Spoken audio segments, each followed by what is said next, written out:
All right, back to it now. More examples of our corrupt media. That's what my next guest says. Dennis Kneale is with me. He is the author of The Leadership Genius of Elon Musk. He's an award-winning journalist, media strategist, advisor to senior executives, and the host of What's Bugging Me. Well, that'd be a long list for me today. Dennis, welcome to the program. Nice to see you, my friend. It's wonderful to see you, Steve, and thanks for the time. Great to have you here. So let's see. I haven't spent any time on this at all, but I think it's worthy of mentioning because on Friday we do a lot of cleanup. And that's this whole female rocket thing of Blue Horizon, whatever this is, with, Jeff Bezos and his. These people are not astronauts. And in fact, they weren't even weightless. These images of them being weightless, it's just because the rocket's coming back to Earth. It's like coming over the peak of a roller coaster. It wasn't true weightlessness at all, was it? Yeah, interestingly, already on the X platform, Steve, you've got conspiracy theories coming up, and they think the entire thing was faked. Some people think they didn't go into space at all because they showed that when that capsule usually comes down, it's scorched and burned. Of course they gone are. through the atmosphere. And this one was just lily white as could be as it sat there.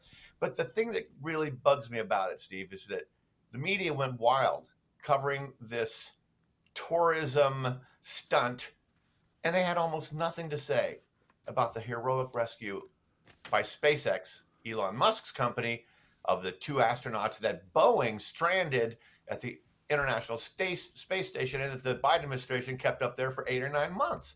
I mean, that was a heroic story, and the media had almost nothing on it because he's with Trump and Trump's bad.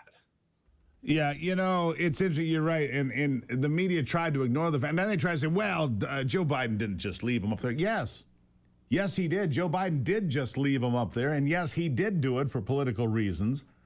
And yes, he's guilty of that shameless act. And yes, Elon Musk did send a rocket to retrieve them safely, I might add. It was a terrific. Elon Musk, look, I've had people, well, he didn't invent this. He didn't invent that. You know what? Edison didn't invent a lot of things either. He stole a lot of great ideas. But the point is leadership, and you build a company. And with leadership, you can take great ideas and turn them into something exponentially larger.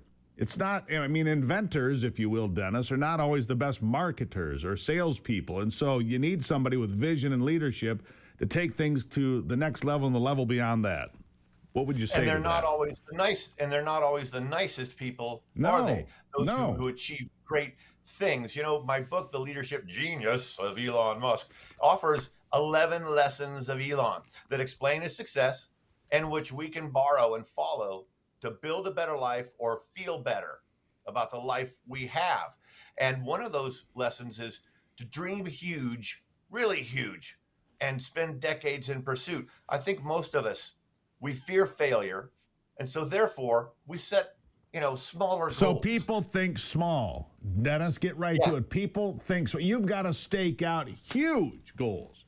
Stake out a huge goal and then go get it, because the fact of the matter is, you look at billionaires are unicorns, right? So Elon Musk is a bit of a unicorn, but there's 500 unicorns in America now. If you stake out a big goal and go get it, there is no reason you can't make that happen in America. I'm a little old now to make it, but if I had started in my 20s with the right mindset, I could have been there, right? And maybe I'm not too old, but you understand, right? Well, understand, when he renamed Twitter X platform, you know what? 20 years ago, he started a company called X.com. He wanted it to be the everything app. You could send money and pay bills and collect money and buy stocks. You could do everything there. The PayPal side of the company said, nah, we just want to handle some payments. So he leaves. He gets fired in flight during his honeymoon, the one time he took a break in years, and he gets fired. And do you know that around, I think it's 2018, he buys back X.com name from PayPal for $1 million. He says, oh, this is just for sentimental reasons. But he was planning all along. He wanted to build this everything app, and he never let go of that dream. Same with Mars. He goes to Moscow with a friend of mine that I quote in the book, James Cantrell. James is kind of taking him to see the circus over there. They're the best rocket makers in the world. This is 20 years ago or more. And he tells the Russians he wants to buy their rockets and do a trip to Mars. and the chief engineer spits on his shoes in disgust, and he turns to Cantrell and he says, I think he just spit on my shoes. And Cantrell tells him, yeah, I think it's a sign of disrespect. So he finally got the message there. But then he went on to build SpaceX, which basically toppled the Russian dominance of the space market. It supplanted NASA. It's put 6,600 It saved, Dennis, let's be crystal clear about this. It saved the American space effort. It did. Exactly. And now Democrats are upset. Saved NASA. It saved the American space effort completely. Otherwise, we'd have nothing. It gave us the lead. It put us back in the lead. 100%. Incredibly so. Yeah. And so he's got these huge dreams where most of us fear failure. Another lesson says it's better to launch and burn than never to launch at all. And, we will now see him put Starship up there. It is the largest spaceship ever. It's 100 feet taller than the Statue of Liberty on her pedestal.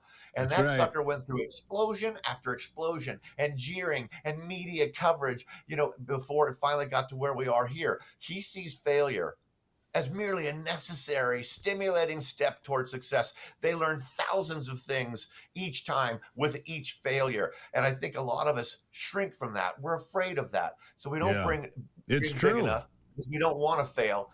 And we don't welcome failure enough and just keep going and keep pushing through. I agree, Dennis. Dennis Kneale, author of The Leadership Genius of Elon Musk. You can get that book now. An award-winning journalist. Fascinating conversation. Dennis, thank you for being here. You come back anytime. I'd love to have you on the pod, too. I'd love to do it. So we can hear what's bugging you. Yeah, reach out. I'd be happy to join you anytime, Dennis. I'll talk to my friends from Brooklyn anytime you want. Thank you for being here. Thanks, Scott. Have a glorious day. Yeah, there you go. Did he call me Scott? It's okay. I forgive him. Dennis Kneale, the leadership genius of Elon Musk. It is a free-for-all Friday on Good Friday. Love having you here. We'll take a break. I'll be back.